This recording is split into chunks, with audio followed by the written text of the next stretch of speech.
Boa noite. Então, entra, companheiro. Vem. Valentemente, sente-se aqui na frente. Eu entendo.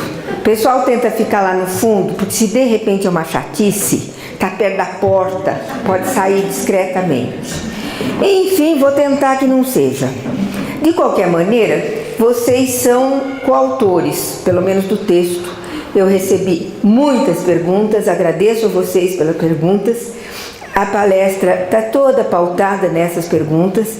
Claro que eu transformei em perguntas protagonistas. Tinha várias que se repetiam, eu escolhi aquela mais abrangente e vai aparecer aí. Tem só duas áreas que foram menos perguntadas, com certeza, mas que eu tenho que deixar de fora. Porque falar de adolescência ou de casamento na periferia de uma palestra não presta.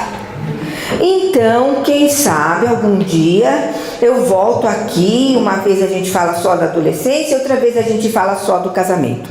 A pergunta do casamento eu achei fantástica, muito dentro do tema. A pergunta era assim: como eu faço para dizer não para o meu marido? Por trás dessa pergunta tem toda uma teoria sobre o casamento, uma postura existencial que eu achei fantástica, mas que merece uma palestra à parte. Então vamos entrar no assunto, e eu quis entrar direto no assunto. Depois, se for para dar volta, é isso que eu faço sempre quando vem filho ou neto que começa a me dizer uma coisa. Ai, sabe o que aconteceu? Eu digo, começa pelo fim. Porque tem que acompanhar todas as peripécias e pergunto, tem final feliz? Então pronto, agora pode contar sossegada. Então aqui também eu queria partir direto. Olha, estou gostando de ver uma coisa que eu vejo que está se chegando, que são os pais. Reunião de pais sempre foi reunião de mães. De uns tempos para cá, eu vejo que os homens estão chegando. E que bom. Não é que eu agradeço, eu festejo a presença dos homens em eventos desse tipo. Então, por que é difícil dizer não? Cadê o meu amigo que vai estar? Ah, você está lá longe, tudo bem. Então, vamos adiante, uma por uma. Primeiro lugar, por causa do Ibope. A gente quer ficar bem na fita. A gente quer posar bem para a foto. A gente gostaria que os filhos da gente achassem a gente legal. Mais que isso, a gente gostaria que os amigos dos filhos da gente achassem que a gente é legal. Será que dá pra gente ser legal falando sim o tempo todo? Pode até ser um exercício falar sim o tempo todo. Pode até ser mais cômodo falar sim o tempo todo. Mas certamente não estaremos exercendo a função de pais. O Ibope antes não contava muito ponto, né? 2 gerações atrás ninguém estava nem aí com o Ibope. Queria era boa nota no boletim. Isso sim. Outra razão, e Freud não tem nada a ver com isso, vamos deixar claro. De repente tem aí uma onda de que não é para frustrar as crianças. A gente não tolera a frustração de filho. A gente tolera menos ainda quando a gente se sente o autor da frustração do filho. A gente se comporta diante da frustração como se ela fosse um desvio de rota e não parte inerente da bagagem humana. Ninguém pode ser uma pessoa inteira sem ter passado pela experiência da frustração. E sabe o quê? A gente os frustra desde que eles nascem. A partir do momento que, puf, cortou aquele cordão, começou a frustração. Ele já vai ter que respirar por conta própria, o que não é fácil. Até agora, você respirava por ele. E sabe o que? É impossível. A gente tenta, a gente faz das tripas coração para ele poder fazer aquelas férias que ele gosta, que todo mundo faz, e para ter aquele tênis que todo mundo tem, e para que ele não se frustre. Daqui um pouco, quero ver o que você vai fazer quando ele tiver feito doido ali no celular dele, porque aquela lambisgoia daquela louraça com quem ele ficou ontem não está respondendo as mensagens dele, não está ligando para ele. Quem aguenta um filho sofrendo de dor de amor, de dor de rejeição, ainda mais aquele que nunca foi frustrado, se isto fosse possível. Ou então ela que está desesperada porque ela não foi escolhida para a equipe de vôlei da escola. Você aguenta isso? E sabe o quê? Eles têm mais dificuldade de aguentar isso porque você não aguenta isso. Ele vai olhar para você para ver o tamanho da tragédia. E sabe, eu acho que logo de cara eu vou contar para vocês um conceito que eu acho que é central na psicanálise.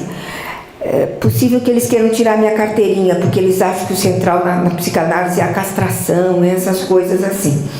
Eu acho que o conceito fundamental é o conceito de maternagem. Claro que esse nome foi dado num tempo que era só a mãe mesmo que fazia essas coisas. Que coisas! Maternagem é um processo pelo qual aquele adulto que está com a criança, de preferência que a criança ame e respeite, vai dar significado para a experiência emocional que a criança não está sabendo o que é, que nome dá. Complicado? Quer ver? Uma criança que está aprendendo a andar, ela cai, claro que ela cai. Qual é a primeira coisa que essa criança faz quando ela cai? Chora nada, ela primeiro vai olhar para a cara da mãe, ou do pai, ou da avó, daquele adulto que está com ela. E é na expressão desta figura é que ela vai descobrir se aquilo maluco que aconteceu com ela, que o mundo virou assim, se aquilo é uma coisa assustadora, se aquilo é uma coisa dolorosa, ou se aquilo é uma coisa absolutamente banal ou até divertida. Tem um exemplo muito óbvio, porque isso continua pela vida fora, né? Você sempre que tem uma experiência emocional que você não sabe muito bem como nomear, você vai olhar, por exemplo, para o médico que está dizendo para você assim: a senhora trate de se alimentar bem e de fazer repouso, não se preocupe com a sua doença me preocupo eu. Você acredita? Mas você fica olhando para ele, muito mais do que ouvindo o que ele está dizendo. No avião, de repente o avião entra numa área de turbulência. Pode reparar, o que todo mundo faz? Vai olhar para a aeromoça. Não, está tudo bem, olha, já estão preparando o carrinho de lanche. Ou ela está sentada lá, isso aqui não vai prestar. Sem perceber, a gente faz isso. A gente faz isso com a melhor amiga, por exemplo. Eu não sei o que há comigo, eu não tenho dormido direito, eu não tenho apetite, eu não consigo me concentrar em nada, será que eu estou doente? E a amiga diz assim: boba, você está apaixonada. Nossa, eu estou apaixonada. Então, esta coisa do significado tem duas vertentes importantíssimas. Primeiro lugar, não é verbal. Aquela mãe, aquele pai que correu, pegou a criança que caiu e diz assim: tá tudo bem, filhinho, tá tudo bem, não foi nada, não foi nada. A criança vai achar que tá tudo bem? Ela não tá nem aí com a letra, ela tá ouvindo a música. Primeiro, é não verbal. Segundo, não é consciente. Nem a criança sabe que está ali procurando o significado, e nem esse adulto sabe que está passando um significado para a criança. Guardem isso, porque isso vai aparecer toda hora nessa nossa conversa. Maternagem, senhores. Então, o horror à frustração atrapalha um pouco o não, né? É difícil dizer não. E essa conversa, rapaz, tão moderninha. Os pais são os melhores amigos dos filhos. Quem sustenta isso até a adolescência? Para começo de conversa, é mentira. Existe sim uma área de overlap entre os seus amigos nos seus pais. Uma ordem pequenininha assim. Para começo de conversa, os amigos você escolhe, você não escolhe os pais. Segundo, você pode romper com seu amigo, ficar de bem no outro dia. Com os pais, não. Principalmente, a sua relação com seus amigos é uma relação simétrica. Ninguém tem autoridade para mandar em ninguém. A relação com os pais é por necessidade dos filhos, uma relação assimétrica. Eu lembro, eu tinha ido buscar, na época, minhas 2 filhas, e tinha uma amiguinha de uma delas, elas têm praticamente a mesma idade, aliás, até hoje, então a amiguinha era uma amiguinha comum ali das 2. Então, numa prosa ali, as 3, eu estou dirigindo e, de repente, resolvo, afinal de contas, entrar na conversa, começo a dar uns palpites. Aí, a minha filha diz assim: mãe, eu estou conversando com a minha amiga. E lá fui eu com a frase idiota: e eu, por acaso, não sou sua amiga? E aí ela me responde, não é por acaso que ela é educadora até hoje. Ela me responde assim: olha, mãe, você até que é uma mãe legal, quando eu penso em outras mães por aí. Mas se você resolver ser minha melhor amiga, eu vou ficar sem melhor amiga e sem mãe. Melhor amigo não. Próximo, protetor, de confiança. Mas não é o melhor amigo. E quem tentar entrar nessa vai se arrebentar. Você não vai conseguir ir para a balada junto. Você não vai conseguir a primeira experiência que ele vai ter com aquele fuminho mal cheiroso. Não vai dar para acompanhar. E digo mais, não precisa acompanhar. E digo mais, é melhor que não seja o melhor amigo. De confiança, mas ele escolhe o que contar. Nada o mito da transparência. A gente não é transparente nem para a gente mesmo. Como a gente vai ser transparente para a pessoa amada, para os pais? Não. Tem ali uma hierarquia. E tem ali uma relação de respeito dos 2 lados. Faz parte da relação de respeito a gente não ser o melhor amigo. Começar a competir com o melhor amigo, tenho vergonha. Então, mas em muitas perguntas vinha essa: como dizer não sem parecer autoritário? Ai, o autoritarismo, tão diferente de autoridade. Autoritarismo é uma usurpação. É gente que não tinha cabedal para ser autoritário, que usurpou esta função e que fica ali dando ordens. Ordens sem critério, ordens arbitrárias, isso é autoritarismo. Autoridade, minha gente, faz parte. Tem que ter, não uma autoridade arbitrária, não uma autoridade que emana do poder econômico, uma autoridade que emana do saber e da experiência. Tem que ter. Não precisa ter vergonha de dizer não. A gente anda com umas vergonhas ultimamente. Sabe as escolas todas que resolveram que as crianças têm que aprender brincando? Você entra numa sala de aula do fundamental da escola e entra numa loja de brinquedos educativos, como se algum brinquedo não fosse educativo, e parece que é a mesma coisa. Parece que os professores precisam disfarçar que eles estão ensinando. Tem que ensinar sem que a criança perceba que está aprendendo. Maternagem, senhores. Se a professora tem vergonha de ensinar, a criança não vai ter a menor curiosidade de aprender. E lembrando que assim, o aprender é lúdico em si mesmo. Você ficar sabendo de coisas que você não sabia é uma coisa muito interessante e muito divertida. Mas não, a gente precisa disfarçar isto. Isso não vai dar certo. Sabe, professor estilo psicopuc da década de 70? Em roda. Nós estamos aqui para aprender juntos.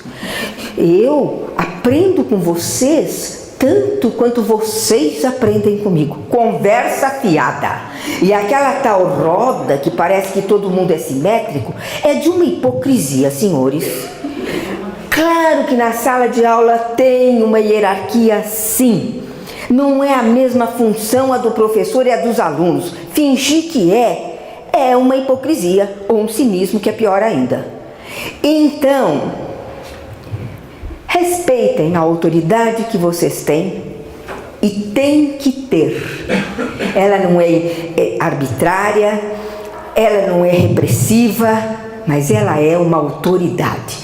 Eu até acho que a gente devia ter o direito de dizer 2 porque sim e 1 porque não por semana. Não mais do que isso. Vamos lá.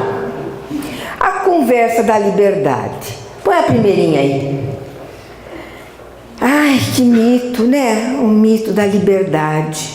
O conceito de liberdade, gente, não tem nada a ver com os pais serem mais para cá ou mais para lá. Liberdade, gente, é uma questão de competência. Sabe como é? Você é livre para fazer aquelas escolhas com cujas consequências você é capaz de arcar. Então, por exemplo, só que tem uma coisa, eles vão ficando cada vez mais competentes. A vida fará isso. E a gente tem que prestar atenção para ver que tinha coisas que no ano passado ele não podia, agora pode. Preste atenção, como diziam as professoras primárias de antigamente. Preste atenção, menina. É isso. Palavra de ordem para todos os pais. Preste atenção. Então, se o moleque chega em casa dizendo que ele vai pintar o tupete de verde, peraí. Quem vai sofrer as consequências de andar por aí com aquele tupete verde? É ele. No máximo que você pode fazer, se ali é uma casa de corintianos, é dizer para ele: aqui em casa você põe boné. Nesta casa, tupete verde não. Só nesta casa, daí para frente ele vai por aí com seu tupete verde. Não é a mesma coisa do que ele chegar para você e dizer que nas próximas férias de verão ele vai de mochileiro para Jericoacoara. A probabilidade dele indo de mochileiro para Jericoacoara acontecer no caminho alguma encrenca da qual ele não vai conseguir se livrar sozinho é 100%.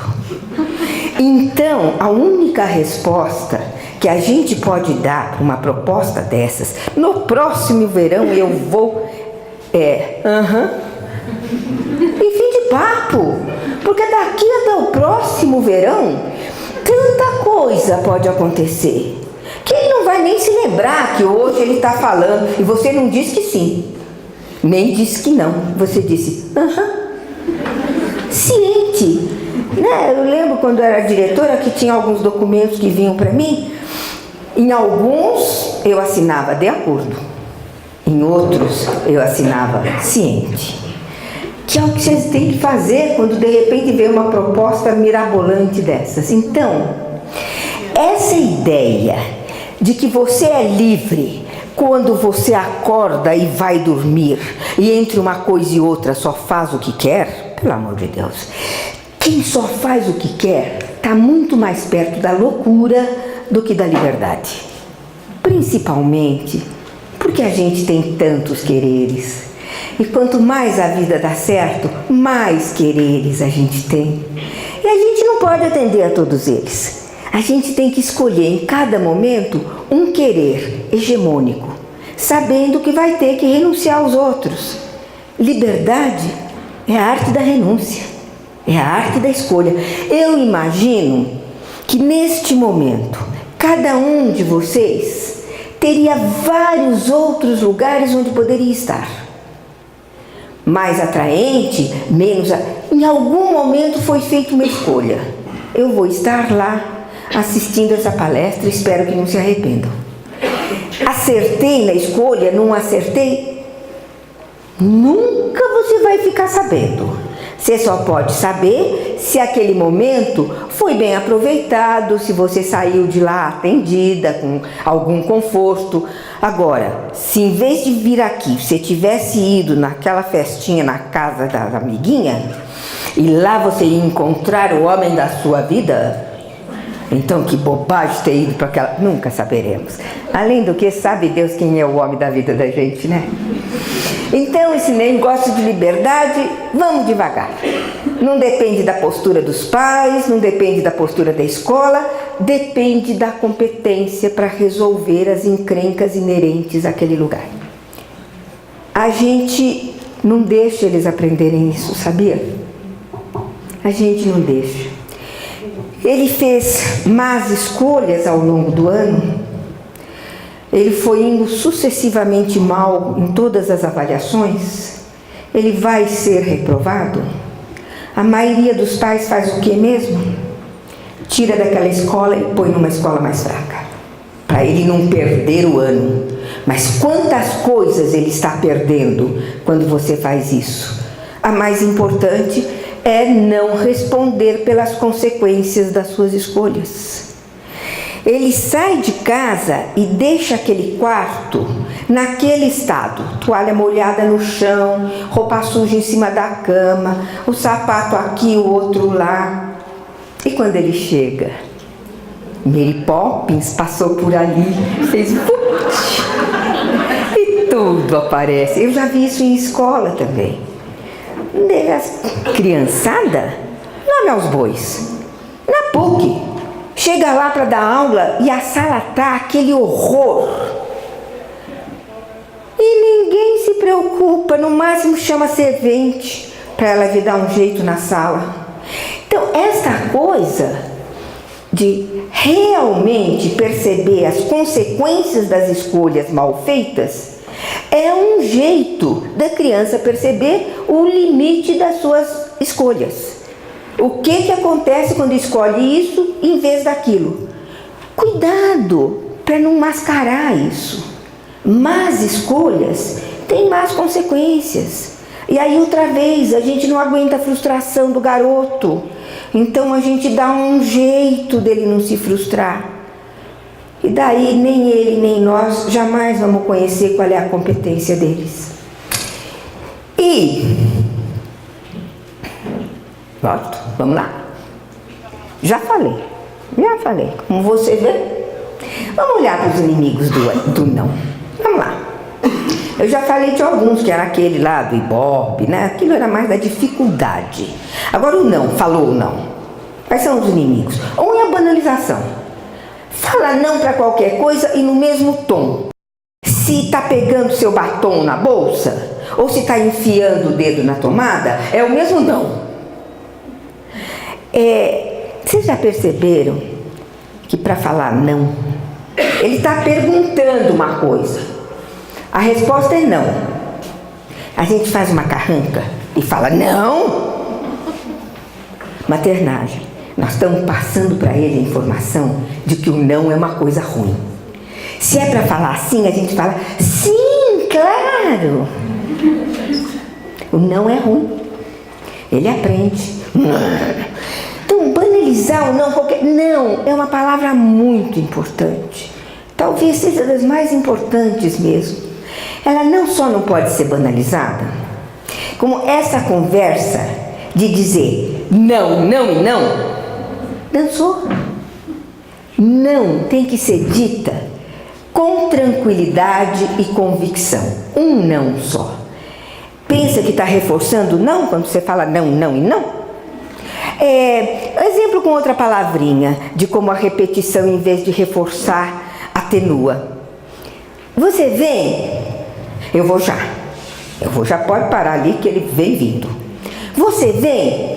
Eu vou já, minha gente. Em algum momento, se calhar, eu vou. Então dizer já é muito mais forte do que dizer já. Dizer não é muito mais forte do que não, não e não. Um só. Serenidade, convicção. Aquelas ameaças. Você vai ficar sem o computador até o fim do ano. Você não vai manter, mas não tem perigo. O jeito é dizer assim: você vai ficar sem o computador até segunda ordem. A segunda ordem será dada, não sabemos bem quando, mas não se comprometa. Se você continuar fazendo isso, eu te arranco as orelhas. Arranca. Já viu alguém arrancar a orelha do filho? Então, você toma cuidado para não se desprestigiar com essas ameaças que não vai cumprir nunca. Modere-se, pensa bem. O que você está ameaçando aí? Você tem realmente convicção de que vai cumprir? Não tem, não fala. Agora a grande pergunta: o não pode virar sim? É claro, o não pode virar sim. Mas ele não pode virar sim na base do deixa, vá. Ah, deixa, vá. Aí vira um cabo de guerra entre a sua tolerância e a persistência do outro. Então é tanto deixa, vá, que no fim você diz, ah, vai, deixa. O não pode virar sim na base do por que não? E você que saiba por que não. Salvo aqueles 2 por que não, que pode ter em uma semana. Saiba por que não. Pensa bem se é não mesmo. E se é não, você tem que saber por que não. E você diz por que não. E algumas vezes ele vai argumentar. Como, por exemplo, ele antes não podia, agora ele pode. Não é vergonha nenhuma o não virar sim diante de uma argumentação verdadeira. Até ajuda, ensina a criançada a argumentar. O deixa vá, que transforma o não em sim, você está ensinando essa criança a ser chata. Vai ser um adulto chatíssimo. Vai ficar ligando para o médico 50 vezes para fazer a mesma pergunta. Vai ficar puxando a professora 20 vezes para ela responder aquilo que ele quer ouvir. O não pode virar sim? Pode. Pode, quando aqueles motivos pelos quais você disse não, agora estão diferentes. Isso não quer dizer que deu o braço a torcer, isso não quer dizer que perdeu a autoridade, não. Deixa, vá, por favor, tira do vocabulário. Gente, esse argumento do todo mundo faz, vocês vão ouvir muitas vezes. Tem várias respostas para isso, né? Uma é que assim, todo mundo é muita gente. Ninguém conhece todo mundo para dizer que todo mundo faz. A segunda maternagem, senhores, pensa bem se você nunca usou esse argumento. Não necessariamente com ele, mas do tipo assim, não, vou pelo acostamento, todo mundo vai, por que eu não vou? Só eu que sou bobo, que não vou furar fila? Você não está vendo todo mundo furando fila? Parar em fila dupla na frente da escola, mas todo mundo faz isso. Cada vez que você fala um todo mundo e ele está ouvindo, você está cuspindo para cima, vai te cair na cara. Ele vai usar esse mesmo argumento com toda a propriedade. Você ensinou maternagem, tudo que a gente está fazendo com eles, está ensinando coisas o tempo todo. Só que em geral não é bem aquilo que a gente gostaria de estar ensinando. Então vamos lembrar Ziraldo. Ziraldo, um dos grandes filósofos. Ele tem uma ilustração, passa aí, Washington, que eu traduzo por educar é uma tarefa subversiva. Não é por acaso que ditadores fecham as escolas e queimam livros. O saber é subversivo.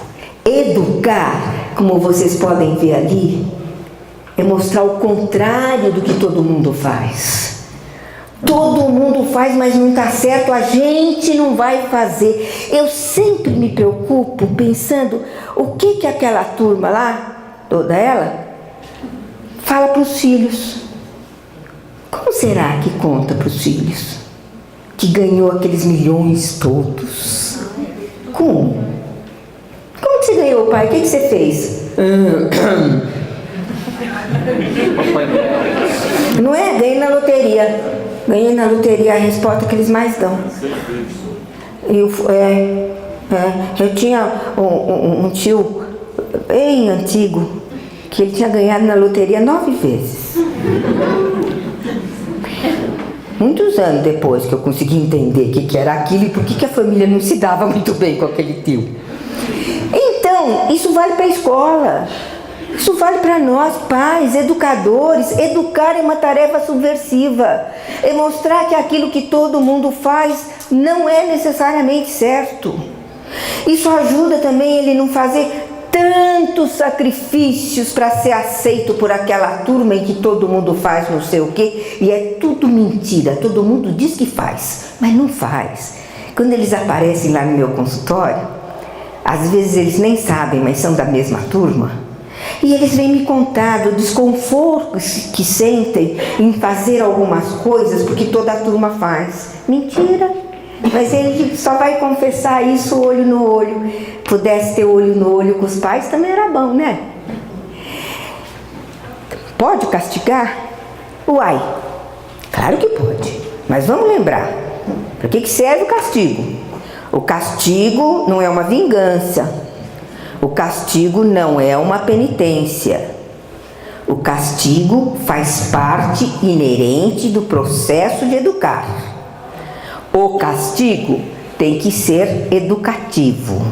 Esse negócio de não fez a lição direito, vai ficar sem sobremesa, eu não entendo como é que aquela renúncia à sobremesa vai tornar a lição melhor. Não fez a lição direito, vai fazer a lição direito. Então, o castigo serve para abrir uma possibilidade de reparação. Sabe como é? Não fez a lição, faz a lição. Não arrumou o quarto, vai arrumar o quarto. Tem que ser inerente ao processo, tem que estar ligado ali à falta cometida. Senão, não serve para nada. Se eles não conseguem fazer a ligação entre o que eles fizeram de errado e a punição não serviu para nada. Tem que ser educativa. E a melhor forma, vamos lá, a melhor forma de ser educativa é permitir a reparação. Quebrou, conserta. Ele pode não ter competência para consertar aquilo sozinho, mas alguém ali na casa tem. Vem cá, filho, vamos consertar esse negócio. Vem cá, filho, vamos fazer essa lição direito, vamos ver o que você errou nessa lição. Ou não, a professora que faça isso, né? Eu tenho cá as minhas restrições com relação ao que acontece com a tal da lição de casa. Enfim. Agora sim, palmada ensina. Lembra quando eu dizia assim, que uma palmada bem dada vale mais do que 1000 palavras? Primeiro que eu nunca entendi direito o que é uma palavra bem dada, uma palmada bem dada. De assim? Ou de assim? Ou de assim? Depois, em geral, a palmada está substituindo uma palavra só. Não. Palmada ensina, mas não necessariamente aquilo que a gente está querendo ensinar. A primeira coisa que palmada ensina é que a violência é uma forma legítima de resolver uma pendenga. Já tem muita no mundo, não? Não precisamos acrescentar. Outra coisa que a palmada ensina é que a diferença de tamanho autoriza a agressão. Eu já vi aqueles 2 moleques brigando na pracinha, praticamente do mesmo tamanho. Um tinha 8, o outro tinha 7 ou 9.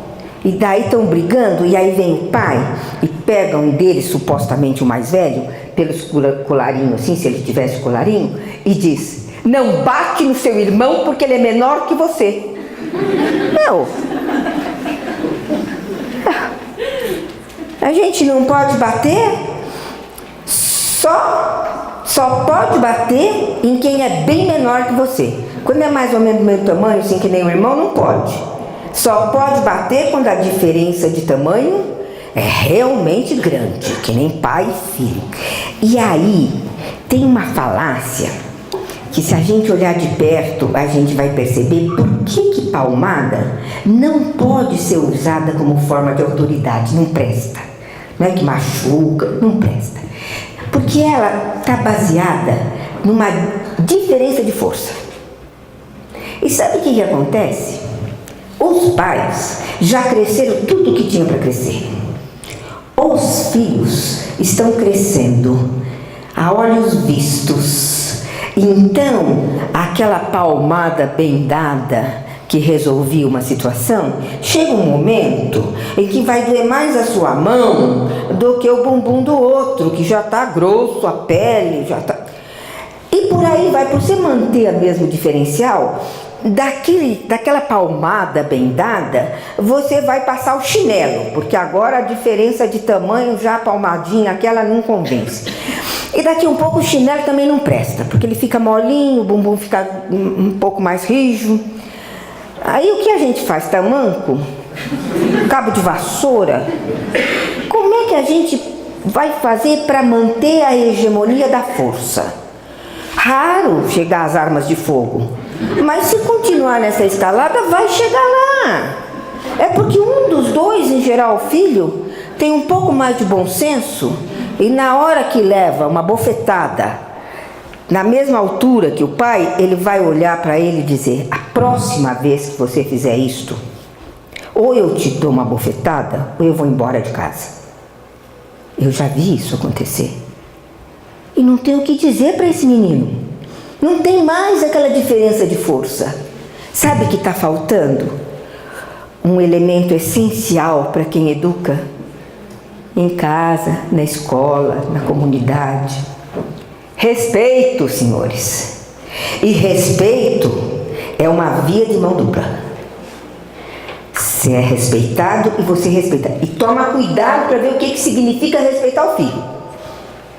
Primeiro lugar, respeitar a inteligência dele. Você se esforçou tanto, deu tantos elementos, não me venha com explicações idiotas. Eu não estou dizendo que a gente tem que ser perfeito para educar. Vamos deixar claro isso.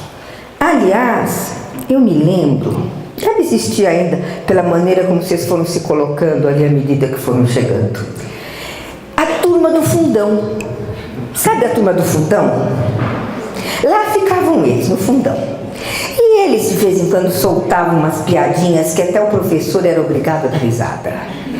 A gente, às vezes, fica até com uma certa inveja da turma do fundão. Eles eram divertidos, eles eram espirituosos, eles atrapalhavam a aula. Eu não estou dizendo que era um poço de virtudes, mas que eles eram interessantes, eram. Sabe o que aconteceu com a turma do fundão? Eles sofreram uma punição absolutamente desproporcional aos pecados que cometiam lá no fundo da classe. Eles foram todos condenados à esterilidade. Eu não conheço ninguém cujo pai ou mãe fizesse parte da turma do fundão. Pais e mães, todos sentavam na primeira fileira. Eu imagino que tamanho tinha a primeira fileira da sala de aula daquele canto. Nunca uma nota vermelha, nunca. Nunca cabularam aulas. Cadê aqueles? Não tiveram filhos aqueles. Uma pena. Eu acho que eles dariam pais bem mais interessantes do que as estátuas de virtudes que se apresentam ali. Não precisa ser perfeito, não. Mas principalmente não pode ser hipócrita. Aquilo que era te ajuda um pouco a entender aquilo que é. Não precisa enaltecer como era formidável, mas não precisa tapear como se você nunca tivesse feito parte daquela turma de gente tão interessante. Vamos lá aos valores. Quais são os valores que a gente acha importante preservar e transmitir? Se a gente fizer essa pergunta aqui, eu quase estou fazendo, mas eu tenho certeza que não ser uns 3 ou 4, não ia ter muita divergência quanto aos valores que a gente quer transmitir. Um deles é a integridade. Nós queremos que eles sejam íntegros, o que significa também serem verdadeiros, serem leais. Leais? Homem, quando eu escuto essa coisa que está tão banalizada, a tal da delação premiada? Turma, que é isso? A gente louva a lealdade, mas a gente endossa o dedo duro? E eu não estou falando só lá, não. Deixa lá para lá.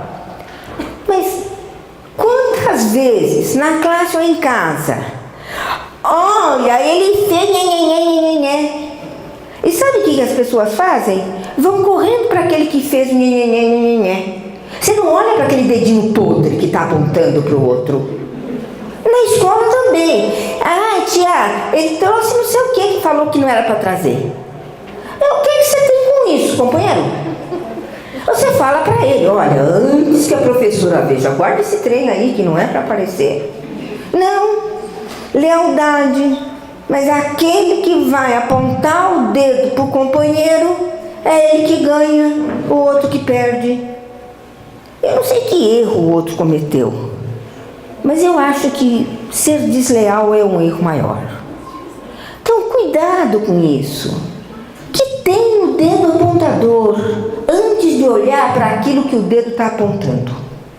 Importante isso. A gente gosta da lealdade, embora ela esteja andando por aí desse jeito que a gente está vendo. Não vou entrar na polêmica se é necessário, se é útil, não. Só que eu vejo um valor aí sendo jogado pro ralo. E quando a gente em casa entra numa dessas, foi ele que começou. Mas que me interessa quem começou? Quem pode mais é quem vai terminar com essa coisa. Não tem nada a ver com quem começou. E ele fez primeiro. E eu com isso? Que importa quem fez primeiro? Importa quem vai consertar aquilo que vocês fizeram que não foi bem feito.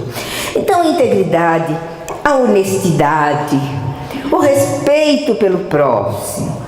Primeira vez que você furar uma fila, você está dando um exemplo de desrespeito pelo próximo. Quando você para em cima da faixa de pedestre, você está desrespeitando o próximo. Lembra da maternagem? Ele está aprendendo. Por mais que você diga que o respeito pelo próximo é um valor importante a ser preservado. Lealdade, da lealdade a gente já falou. Na integridade tem uma coisa que a gente nem percebe direito, que é a verdade. Tem que dizer a verdade. Você tem que ser verdadeiro. Você não pode mentir. Mas daí, quando toca o telefone, você diz para o moleque de 8 anos, vai lá, atende meu filho, só a tia Maria diz que a gente não chegou ainda. Não precisa ser isso exatamente, mas quantas vezes você leva a criança a fazer alguma coisa que já foi dito que é errado, mas que naquela hora, olha, vai lá, pergunta para aquela lá se ela compra os ingressos pra gente. Tá furando fila, sim senhor. E agora nós temos mais esse pedaço na vida, que é a realidade virtual. As coisas que entram por ali. E mais do que isso, o fascínio que isso exerce sobre a meninada. Começando pelo fascínio, tem algum adulto aqui que tem um videogame de preferência? Não precisa nem levantar a mão, eu sei que tem. E como é difícil largar aquilo, né? Como aquilo é sedutor, você começa e não consegue parar. Você acorda de manhã cedo e já passa a mão no tablet para continuar aquele joguinho que você estava jogando ontem à noite e que teve que interromper. Cuidado antes de atacar. Percebam a dificuldade que tem ali. Não esperem obediência numa coisa tão complicada. A sedução desses joguinhos, desse universo, ela é incomensurável. E a gente tem que levar isso em conta quando vai reclamar dos filhos, lembrando da maternagem, lembrando que ele já viu pai, já viu mãe, já viu adulto que na hora da refeição pega o celular e começa a mandar mensagem. Tudo isso a gente está ensinando e a gente está reforçando isso que eu chamo de uma geração cabeça baixa. O tempo todo olhando para baixo, para aquela coisinha que está ali, em vez de olhar para frente, em vez de olhar para o lado. Isso vai estreitando o universo deles. Isso vai fazendo com que ele veja cada vez menos o que tem em volta, o que tem na frente e o que tem atrás. Só vale o que tem embaixo. O celular, o tablet, os games. Então vamos devagar com essa conversa de que eles são os grandes inimigos. Antes disso, chega perto, vê ali o que ele está fazendo e, por favor, ofereça uma outra opção. Porque se a opção, se ele tirar o celular da mesa, é que vai ficar aquele silêncio soturno, ou vai vir uma bronca de algum lugar, não vai prestar. Tem que primeiro reconhecer que isso existe e que isso é forte. Isso traz um bombardeio de informações. Eu acho que hoje em dia, uma das tarefas importantes da educação, em casa, na escola, onde for, é transformar essa meninada de esponjas em filtros. Dado o bombardeio de informação, eles têm que aprender o que deve entrar e o que tem que ser rejeitado. Isso só dá para fazer estando com eles, conversando com eles sobre essas informações que estão entrando. E poder mostrar para eles quanto lixo tem naquilo. Transformar em filtro. E a função da gente é ajudá-los a fazer esse retículo que filtra. Passar para eles alguns parâmetros para saber o que vale entrar, o que tem que jogar fora. Nunca tivemos uma geração com tantas informações quanto essa. No entanto, nunca tivemos uma geração de jovens tão dependentes. A gente leva, a gente busca, a gente traz, a gente vai buscar o amigo, solta um deles para ir de ônibus ou de metrô de um ponto a outro desta cidade. Então, cuidado, eles não podem ser o macho alfa da casa, por mais informação que ele tenha. Vamos deixar claro, informação ainda não é conhecimento. Para que a informação se transforme em conhecimento, tem que entrar numa rede de outras informações que formam um todo coerente e que aí sim, esta informação se junta àquelas para formar um conhecimento. Dou um passo mais. Conhecimento não é sabedoria. Para virar sabedoria, tem que passar pelo crivo. Para virar sabedoria, tem que passar pelo crivo da experiência. E é nisso que a meninada não tem como se igualar aos pais, por mais informações que tenha. Que bom, ele te trouxe uma informação que você nem sabia porque ele acabou de ver no Face? Tudo bem, você escuta a informação, pergunta para ele o que isso quer dizer. Será que aquilo é importante mesmo? Por que aquilo é importante? A gente perdeu um pouco a competência da conversa verdadeira, né? E como é bom uma conversa verdadeira. Poucas coisas eu acho que são mais prazerosas do que uma conversa verdadeira. Por que será que a gente nega isso para os filhos, para os alunos? Conversa verdadeira é assim, ó, olho no olho. Ouvindo, falando, mas de preferência grandes orelhas, para você conhecer um pouco mais aquela criatura. Outras perguntas que vieram muito é: e quando o pai não concorda? E quando a mãe não concorda? Primeira coisa, gente, não precisa funcionar em ordem unida. Eles podem sim saber que pai e mãe pensam diferente em algumas coisas. Quanto mais diversidade essa criançada puder conhecer e vivenciar, mais completos eles vão ser como seres humanos.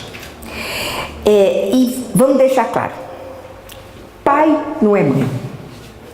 Paternidade é assunto de homem. Um homem aprende a ser pai com o pai que ele teve e com os filhos que ele tem. Nenhuma mulher ensina um homem a ser pai. Principalmente, meninas, cá entre nós. Nós não sabemos nada de ser pai. Se a gente teve muita sorte na vida, a gente sabe o que é ter um pai. Mas o que é ser um pai? Pode passar. Paternidade é assunto de homem. Que tal? Eu tenho absoluta convicção de que não foi a mãe que tirou essa foto. Eu aqui. Então, vamos devagar. O não pode virar assim numa conversa com o pai que a mãe não ouviu.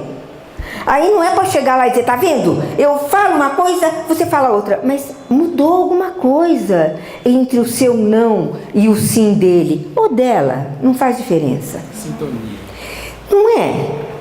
É respeito. Eles têm que enxergar um respeito, né? Aí, na minha casa, é quase todo mundo corintiano. Tem uma exceção, que é um marido São Paulino. Os filhos, os 4, e dos netos, 1. Quer dizer, dos filhos 4 corintianos, dos netos tem só 1 que não é corintiano. E teve uma época que o Paulo São Paulino chegou a me dizer que, puxa vida, eu estou percebendo que eu estou quase torcendo para o Corinthians, porque quando o Corinthians perde, é tamanho luto aqui nessa casa. E eu falei para ele, de jeito nenhum. Importantíssimo que os filhos percebam que uma diferença tão séria quanto um corintiano e um São Paulino não impede que se viva junto numa relativa harmonia, não sei em dia de jogo. Então, tem alguns combinados para a gente sobreviver a isso. E agora ele está com um certo reforço, porque esse neto de São Paulino está morando lá em casa faz uns 10 anos, então achou o aliado. Enfim, não precisa funcionar em ordem unida, a diferença é bom, desde que a diferença não seja desrespeito. Pode ter opinião diferente, sim. Pai não é mãe. E que ninguém se meta a ensinar o homem a ser pai. Paternidade é um assunto de homem. Outro limite que também vive colidindo aí, porque parece que é um limite elástico, é o limite entre a escola e a família. Antes estava muito claro. A escola ensina, a família educa. Sem que ninguém questionasse muito como é que você pode ensinar sem educar, como é que você pode educar sem ensinar. Conversa fiada. E hoje está um pouco pior. A família educa, isso não é parte da escola. Mas ele está lá aquele tempo todo. Não, educação é com a família. A escola cabe instruir. Pegar aquele currículo ali, por mais horroroso que ele seja, e passar isso em sala de aula. Ensinar é passar o currículo. A internet informa lá do jeito dela. Só que lembra, passa informação, não passa conhecimento, nem muito menos sabedoria. Vamos tentar traçar um pouquinho o que cabe a uma, o que cabe a outra, sabendo que tem overlap entre essas em muitos momentos, e é assim que tem que ser. Então vamos lá, o que só a escola ensina? O que só a escola pode ensinar? Essa é uma. O cotidiano, convívio com o diferente. Na mesma sala de aula, por mais homogêneo que pareça, tem culturas diferentes, porque cada família traz uma cultura sua, específica. Tem jeitos diferentes de se comportar. Tem lanches diferentes que ou traz de casa ou compra na cantina. Tem diferenças, mas esses, por mais diferentes que sejam, estão na mesma sala de aula, recebendo as mesmas informações, sujeitos às mesmas penalidades. Esse tipo de experiência não tem como a gente passar em casa, por mais que queira fazer isso, e espero que queira. Mas que nível de diversidade você pode apresentar em casa? Quantos tem numa sala de aula? Quantos tem no parque do recreio? Só a escola pode passar esta coisa preciosíssima que é o convívio com o diferente. Diferente, gente, não é nem melhor nem pior. Vamos tirar isso de pauta. Diferente é diferente. Quanto mais diferente, mais rica é uma sala de aula. Mais culturas estão sendo trocadas ali, mas tudo isso debaixo da mesma autoridade. Essa é uma experiência fundamental, magnífica. Nenhuma família pode proporcionar isto. E as regras iguais para todo mundo. Por mais que a gente possa individualizar a aprendizagem ou o ensino, que não é a mesma coisa, quando eu vejo escrito o processo de ensino-aprendizagem, acho isso um horror, são dois processos muito diferentes. Eu lembro dos gêmeos chegando da escola, com seus 7 anos talvez, e aí me contando que eles tinham aprendido aquele dia na escola a diferença entre um menino e uma menina. Eu tô lá. Aí um deles disse assim: é o sapato, vó. Sapato? Aí o outro disse: bobo, não é o sapato, é o tênis. Era o tênis, turma. A professora tá crente que ela ensinou isso, mas não foi o que ele aprendeu. Uma outra vez que estamos conversando lá entre os adultos a respeito das mudanças climáticas, que o clima tá maluco, não sei o quê, e ele veio com seus 5, 6 anos. Eu sei por que o clima tá assim. Sabe, meu bem? Sei, o moço me explicou. É porque fizeram muitos furos na cama da tia Ozônia. A camada da ozônia foi parar não sei onde. Agora, se fizeram muitos furos na cama da tia Ozônia, ela deve estar louca da vida. Só pode fazer essa bagunça aí. Agora vamos lá. Tom menor. Que só a família pode. Põe o primeiro aí. Apresentar a boa imagem. Sabe o que quer dizer isso? Principalmente, não é deixar ele ganhar no jogo. Não é tapear para que ele ganhe no jogo. Primeiro porque você está passando informações incríveis sem perceber. Só tem boa imagem e autoestima quem ganha. Quem perde não pode ter autoestima. Então tem que deixar ele ganhar. Segundo, ele não é besta. Ele está vendo que você está lá furando as regras que você mesmo acabou de ensinar. E outra, a primeira vez que ele for jogar este jogo com um colega e vai levar uma surra total e vai passar por uma frustração que ele não precisaria se ele soubesse que ele não ganhou do pai. E mais, se ele ganhou de você, o que você vai poder ensinar para ele? Para começo de conversa, não vai poder ensinar a jogar. Ele te deu de 10. Não é isso. Essa meninada sabe muito bem o que vocês têm de mais precioso. E é isso que eles querem. Vocês sabem o que vocês têm de mais precioso. É o tempo. É o tempo. Quer passar para ele uma autoestima que vem dele perceber como ele é estimado? Dê seu tempo para ele. Então, jogou aquela partida, você ganhou de lavada, porque você sabe jogar melhor do que ele. Agora, então, olha, vamos jogar uma outra partida? E eu vou te explicando cada lance, por que eu estou fazendo assim, ou cada lance teu, se aquilo está certo, ou que outra possibilidade, enfim.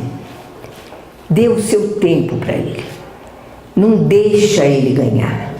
E esta boa imagem a gente carrega para o resto da vida. Este é o espelho primordial. É lá que a gente vai saber se a gente é de fato um bom objeto de amor. Tem 1000 jeitos, cada família expressa seu amor de um jeito. Mas este, não tem dúvida, em qualquer família, em qualquer cultura, os pais que dedicam claramente do seu tempo para o filho, está mostrando que ele é digno de ser amado, que ele é respeitado, que ele é querido. Oferecer as festas e acolher os lutos. A festa, eu não estou falando daquela que você chama o DJ, que você oferece, não, é qualquer festa. É festejar as coisas boas. Que bom, hoje me aconteceu uma coisa legal. Que bom que me aconteceu uma coisa legal. Os lutos, eu não estou falando de mortes, estou falando das perdas, estou falando das renúncias. A gente precisa acolher os dois, os lutos, porque, meu Deus, um acolhimento, um aconchego para a tristeza, seja por que for. Não existe, nunca digam, isto vai passar. Quando você crescer, você vai dar até risada disto. Não diga isto. Aquele sofrimento é real, não importa a causa. Aquele sofrimento é doído. Acolham as lágrimas. Não precisa chorar junto, mas acolhe as lágrimas. E as festas? Sabe, para a vida ficar razoavelmente equilibrada, a gente precisa mesmo festejar as coisas boas. Porque dos lutos, das perdas, a vida se encarrega. Se a gente deixar só por conta da vida, vão ser os lutos, vão ser as perdas. Então tem que festejar. Isso só a família pode. E receber a emoção como sal de cada dia. Seja alegria, seja tristeza, tudo tem vez na mesa da família. Isto só a família pode passar. E está passando com isto, está validando o choro, está validando o riso. Não vai julgar emoções nem sentimentos, independente da causa. A emoção é verdadeira e é soberana. E é isto que a gente tem que acolher. Veja, está todo mundo dizendo que o mundo está perdido. Se a gente fica escutando todos os noticiários e lendo os jornais, a gente só pode confirmar isso, verdade? Mas nós também temos que virar de esponja em filtros e enxergar aquelas coisas que não vão para o jornal, ou se forem, é uma vez só. Aquelas coisas que fazem a gente acreditar. Pequenas coisas.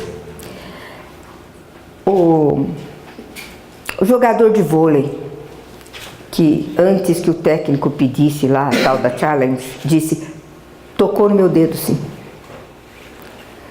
Ou o Rodrigo Caio, que disse, não foi falta, não deu cartão para ele, fui eu que pisei. Até hoje tem gente discutindo isto. Mas naquele jogo de vôlei, quando o Imaginando ele chamava Leal, ele se acusou, a plateia era no Rio. Dizia, Rodrigo Caio, já trazendo como exemplo, já incorporando um gesto ético para dentro do seu repertório. Não é isso que os jornais mostram. Mostra uma vez, depois só para os caras que estão dizendo que besteira, eu não faria isso nunca, afinal, logo no campeonato. Mas as torres, sabe aquelas torres? Vocês viram cair aquelas torres gêmeas? Ah, viram. Porque em qualquer dia, em algum canal de televisão, você vai ter a imagem daquelas torres caindo, e é como se elas caíssem todos os dias. Eu não sei quantos viram a coisa ao vivo, porque estava lá a TV, desde o primeiro avião até o segundo, tudo aquilo estava ali na televisão.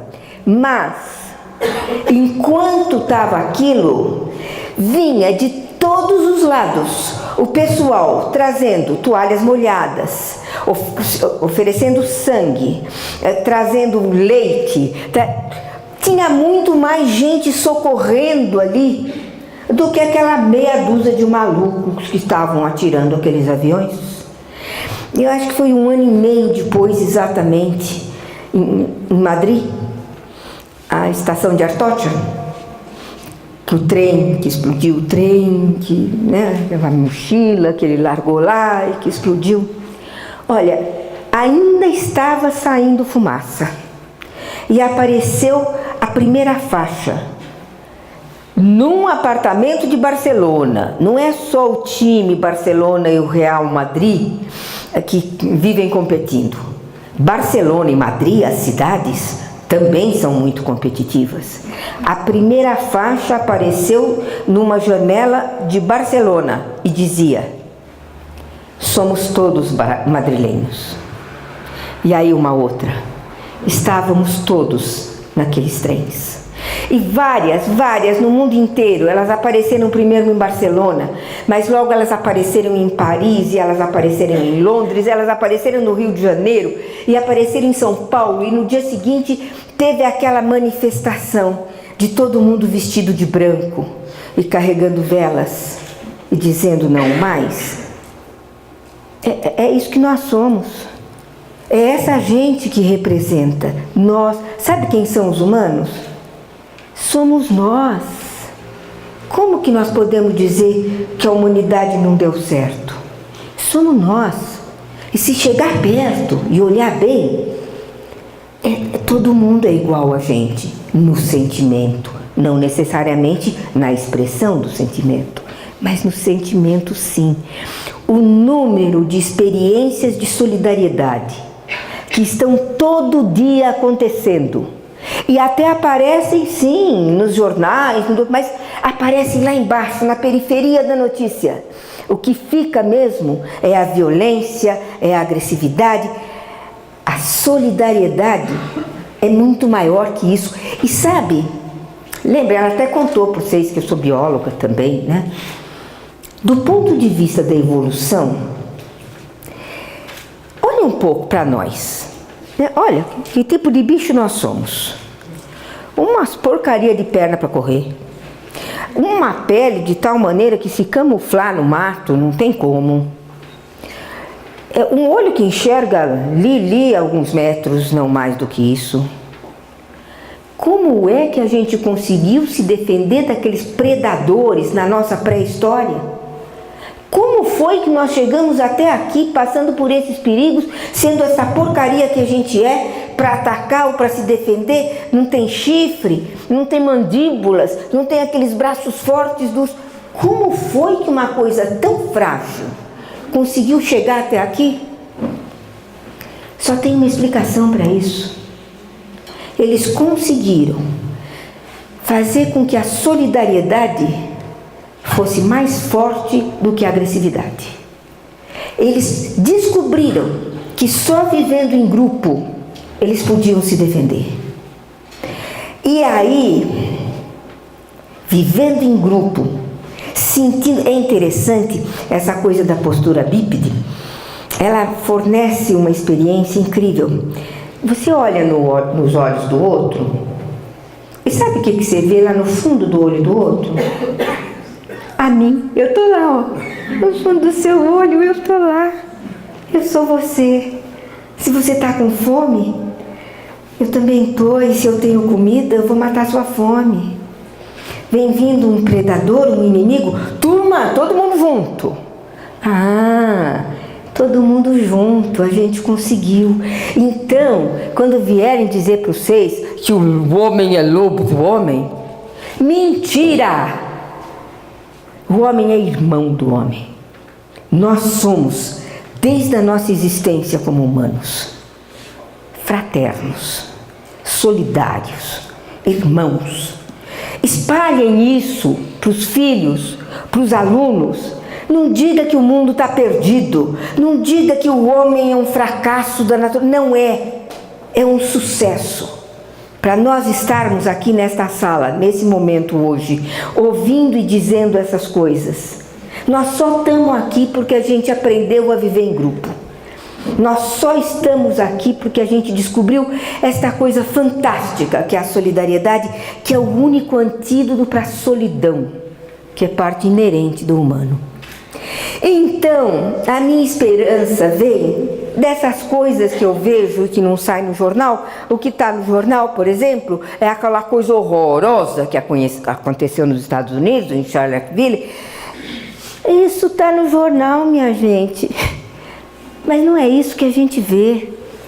Sem dúvida, há um aumento da tolerância. Lembra? Mulher desquitada era quase sinônimo de prostituta. Quem se lembra disso? Pois pensa que faz muito tempo? Não. Hoje, por Deus, a gente nem consegue diferenciar, sei lá, quem é divorciado, quem não é divorciado. É tudo igual. Imagina só. E é recebido como igual, é conhecido como igual, não é uma ameaça para os casais. Isso aconteceu faz pouco tempo. A relação com a homossexualidade, gente, isso vem acontecendo debaixo do nosso nariz. Não precisa olhar historicamente. Sair do armário era um ato ou de coragem ou de disfarçatez, dependendo de quem está olhando. Hoje ninguém precisa se fechar no armário. Hoje tem casamento entre homossexuais e por que não? Eles podem adotar uma criança e por que não? Como é que pode ser a cabeça de uma criança que tem 2 pais? Homem, nós conhecemos muitas gerações de crianças que não tinham nenhum pai.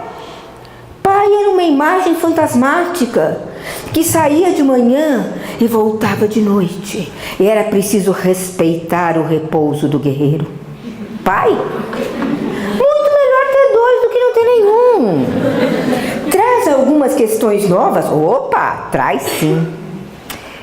As questões novas são desafios que a gente vai superando, porque sem dúvida a tolerância aumentou, a solidariedade aumentou. Em qualquer desses episódios que eu mencionei, tinha filas nos bancos de sangue, porque todo mundo queria doar sangue. Qualquer cataclisma que aconteça em qualquer lugar do planeta, a solidariedade passa pelo mundo inteiro. E aí, quando a gente vê, por exemplo, uma notícia daquela senhora que deu à luz no táxi e que o motorista ajudou no parto, e depois que levou ela para a maternidade, todo mundo se comove. Não tem quem não se comova com essas histórias daquele um que atendeu, que acolheu, que socorreu. Nós somos isso. É isso que nos representa. Mas veja que distorção. Lembra de um episódio de um rapaz que entrou numa sessão de cinema num shopping e metralhou a plateia? Lembra? É capaz até que vocês lembrem como chamava esse rapaz? Mateus. Agora que se falou o nome, todo mundo lembra. Ah, é mesmo, Mateus. O que ele fazia mesmo, Mateus? Estudante de medicina. É isso mesmo que ele era. E a gente sabe bastante sobre o Mateus também, porque todos os repórteres foram lá falar com os pais dele, para saber como é que eles tinham criado um monstro. Vocês lembram como foi que esse tiroteio parou? Alguém lembra? As pessoas conderam o atirador. As pessoas... Um rapaz... Como chamava esse rapaz? O que fazia esse rapaz? Que idade tinha? Alguém foi até os pais dele para perguntar como é que a gente cria um herói? Nós estamos passando uma informação incrível. Se você quiser ser capa das principais revistas deste país, é mais fácil como assassino do que como herói. A propósito, Ricardo, estudante de publicidade, ainda tinha 11 balas na agulha. E ele foi lá e se atirou sobre o cara e deu um chute na arma e aí veio a polícia. Ricardo, quem sabe? Quanto eu tive que percorrer de informações para encontrar o nome desse garoto? Mas é assim, o que nos oferecem de bandeja é o vilão. O herói a gente tem que cavocar. Outro exemplo foi aquele da escola do Realengo. Lembra? O cara foi capa de revista, foi manchete de jornais com foto e tudo. O herói, vários. Primeiro aqueles meninos, vocês sabem de que história eu estou falando.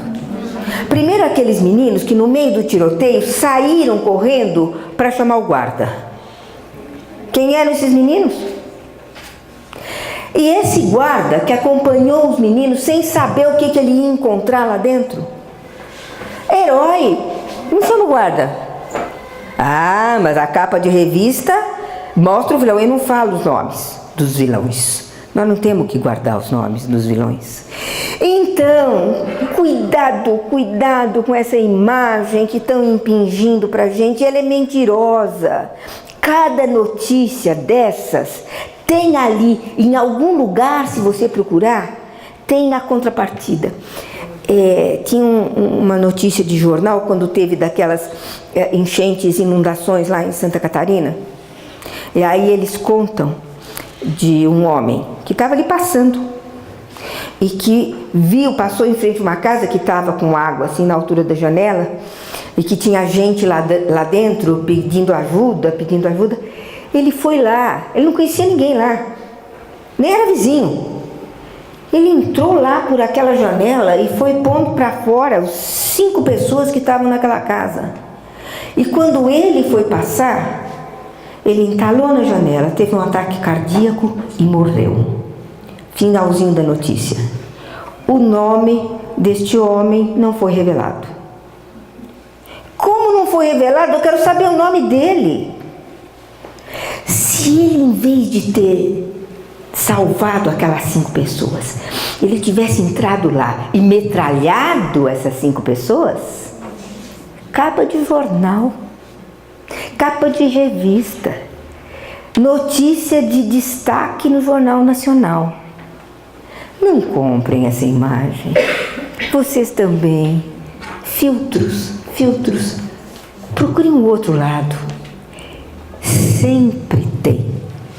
Mesmo essas notícias horrorosas, tem um outro lado. E é desse lado que a gente tem que falar. Em sala de aula, cada vez que tem uma coisa dessas, tem que ir lá procurar. Peneira, tem. Cada vilão tem um herói. Mas o realce é pro vilão. Não deixa não. Hoje a preocupação, por exemplo, com a ecologia, nunca teve antes. Hoje tem, de verdade, mas a gente só sabe daquelas coisas de desflorestamento. As outras coisas de sustentabilidade, palavrinha que nem existia. E agora está aí, na crista da onda. É isso que a gente tem que espalhar para os nossos filhos. É isso que nossos alunos têm que aprender. E era isso que eu queria contar para vocês. Obrigada.